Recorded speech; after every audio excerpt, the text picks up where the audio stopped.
So I want to talk about a schema that I think pretty much anyone who watches this video will resonate with or relate to some degree.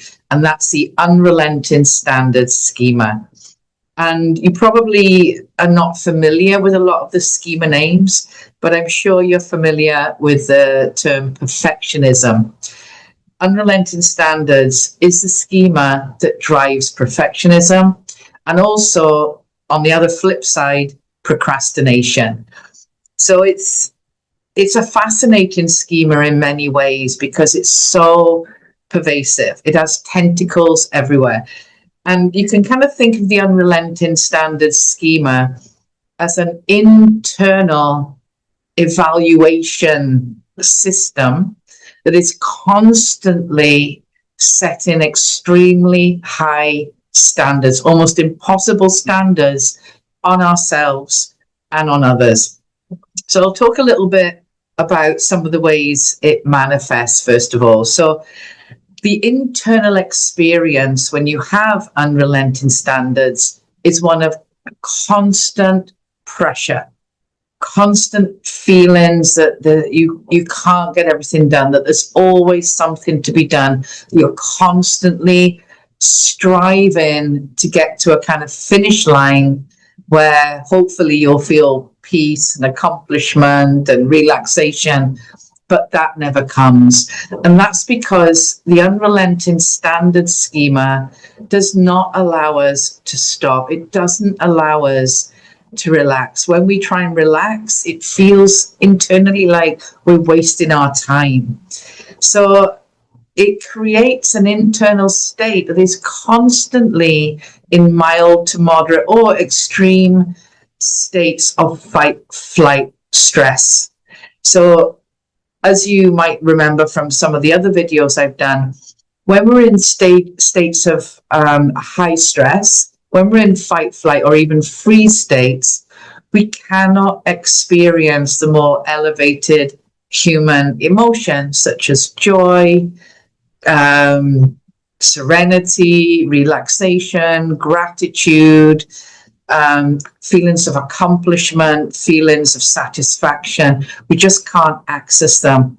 So this Unrelenting Standards schema creates a life experience of frustration, irritability, stress, pressure.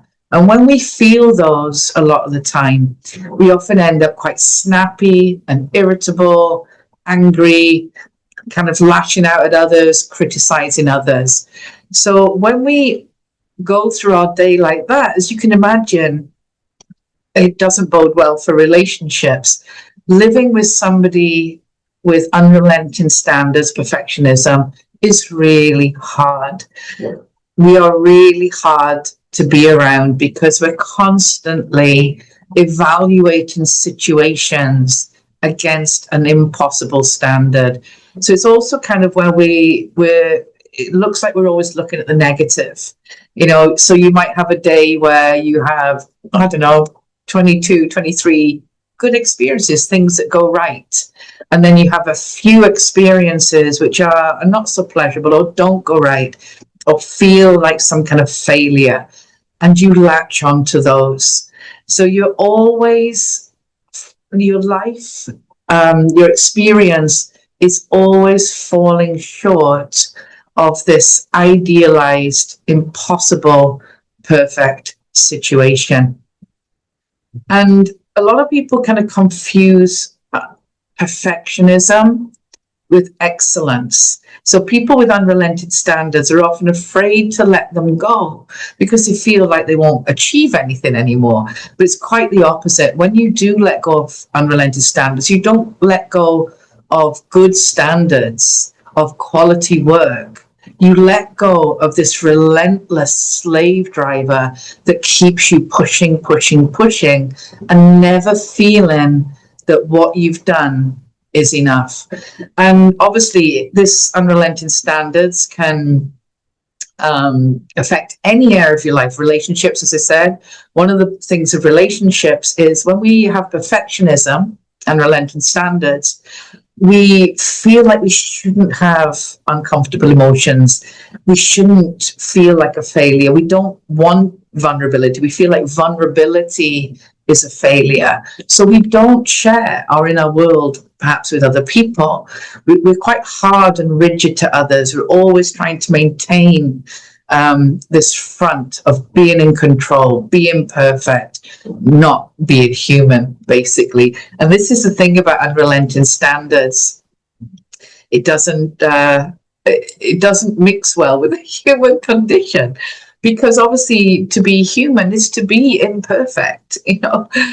I mean, we all know intellectually on one level that perfect doesn't exist, yet we're constantly trying to attain it in different areas of our life. So as I said, in relationships, you end up in relationships that are not very emotionally connected, because if you have this schema, you don't want to share your vulnerabilities or your emotional difficulties. You can also be, quite critical of how the household is run, that everything has to be perfect, everything has to be really super clean, everything in its place, which means then you end up creating an environment where other people are walking on eggshells, where other people are living in states of fear and hypervigilance.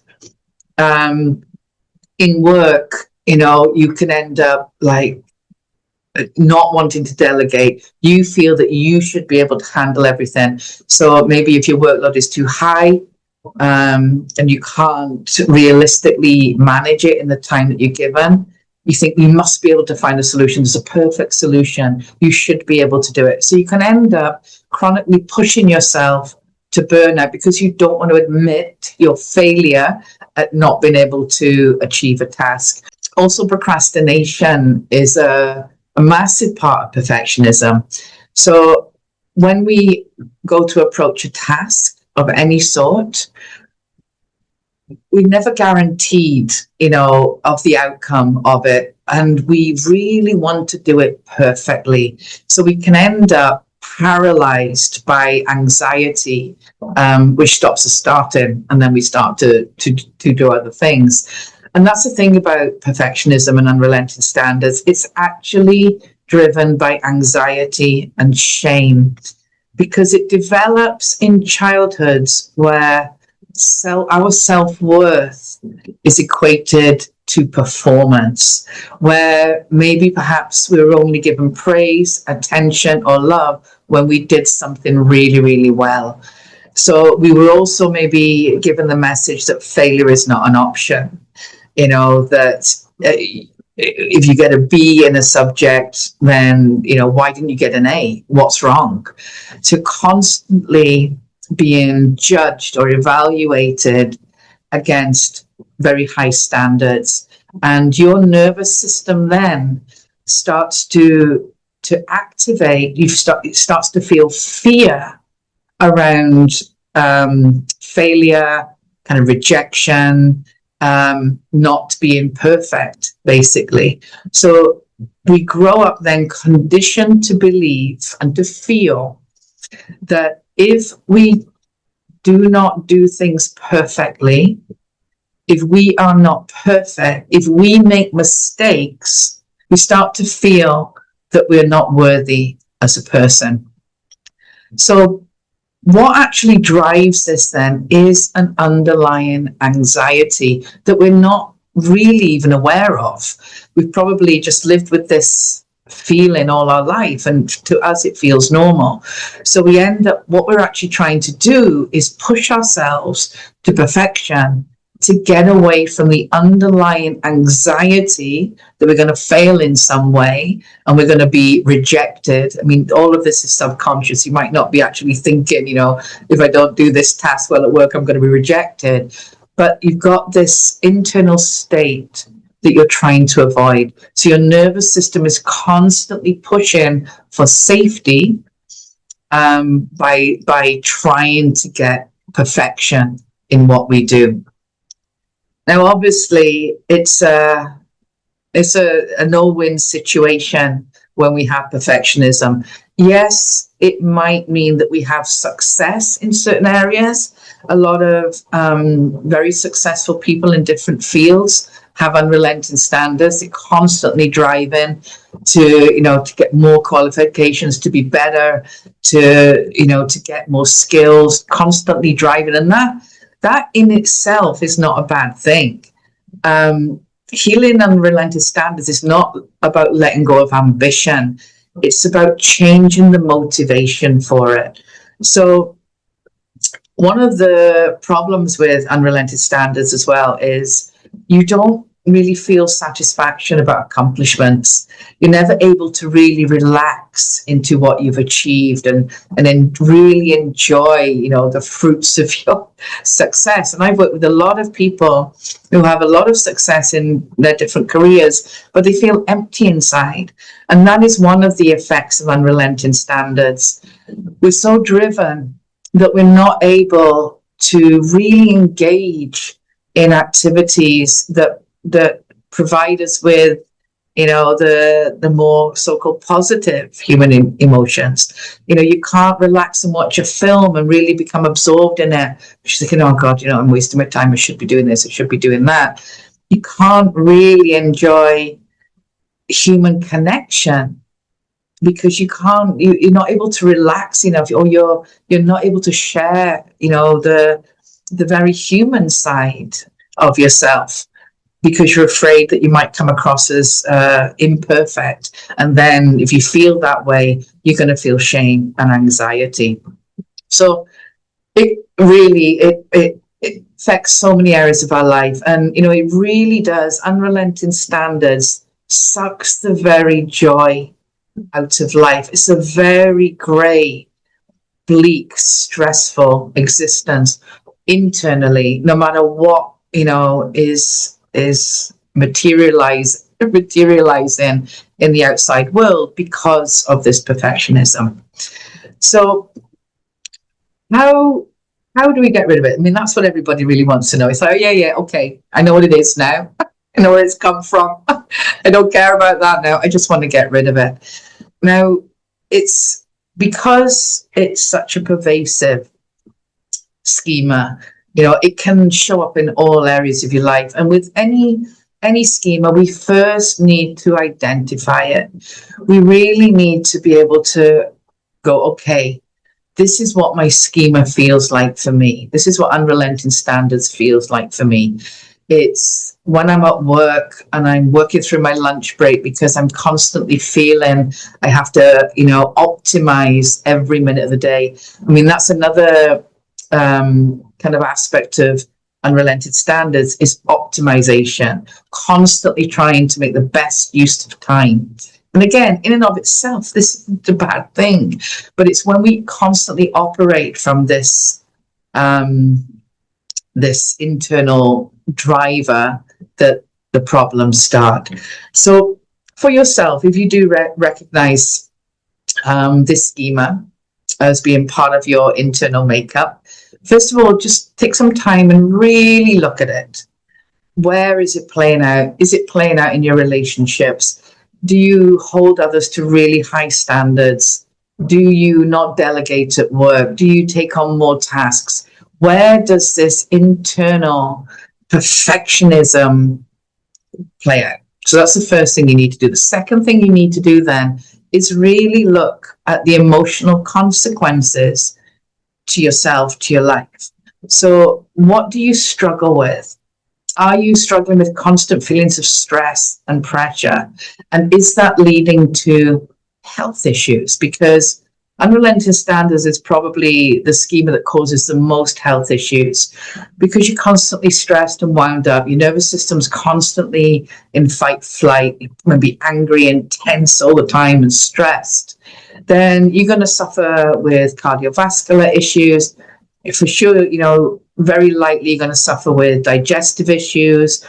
Maybe you're going to suffer with autoimmune issues, because being in a constant state of fight flight in an elevated stress response, every system in your body is overactivated or underactivated. And when this is chronic, that's when all sorts of problems start.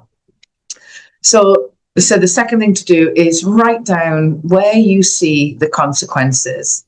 of this schema in your life: relationships, health, work, well-being, peace of mind, whatever.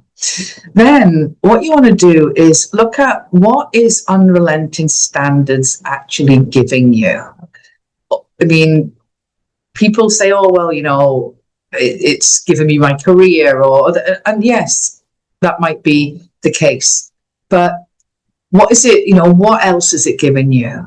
Is there any benefits to it? You've got all these downsides to it. What are the benefits? So what you want to do then is take some time and think about, in your life, what do you want your life to be like? I always tell clients at the start of this kind of therapeutic schema journey to imagine their ideal future self. Like, how do they want to live? People come for therapy because they want to make changes in their life. So what are those changes you want to make? What do you want more of in your life? For most of us, we want to be happy. we want to experience more connection. We want to have more joy in our life. We might also want more success in our life. And Unrelenting Standards can actually prevent that if we're constantly, chronically procrastinating. Anyway, so when you think about what it is that you want more of, think about it in terms of values. What do you value? What do you want to value? So if you want to value your relationships more, if you want to value your own health, think about how Unrelenting Standards is impacting these areas. So what we're doing, this is kind of the first stage of change. We're really bringing into conscious awareness what our schema is, how it's really impacting our life in so many ways. And this in itself can start to affect some change when we really see that what we are doing, even though we think it's benefiting us, it's actually not. And then start identifying the specific behaviors of this schema, just one or two maybe to start with, that you can change. And then start systematically working on changing them. Now, that's the basic of change. You get to know your schema in all its entirety, the thoughts that come with it, like, oh my God, if I don't do this, something bad's going to happen. If it's not perfect, something bad's going to happen. Then we want to identify what it feels like, what emotions it generates, and we want to identify the behaviors. And then we start systematically working on changing the behaviors. Because when we start to change the behavior, that's where all the emotions that are keeping these schemas in place start to be felt. So, for example, I'll just give an example here. If you have Unrelenting Standards at home and you're constantly, fluffing up cushions or putting pictures straight or making sure everything's perfect, what you want to try and do is identify some of these things and then not do them, and then really notice the urge to do them. And you'll feel this kind of anxiety or feeling like something that you can't, like, rationally doesn't make sense, but it'd be like something bad is going to happen if I don't fluff up that cushion. That's just a small example, but you can hopefully get what I'm saying. So what we want to do is, once we start trying to change the behavior of a schema, that's where the work comes in, because that's where we start to really understand what is driving this. And in order to kind of push through with the behavioral change, we need to keep bringing to mind what it is that we want in our lives, what it is that we value. If we don't change this schema, what's going to happen? And then slowly, systematically, as we keep making these changes, the emotional difficulties become less. It becomes much more tolerable until the new pattern starts to take hold in our brain and nervous system. So I hope that gives you a little bit of an insight into Unrelenting Standards and perfectionism.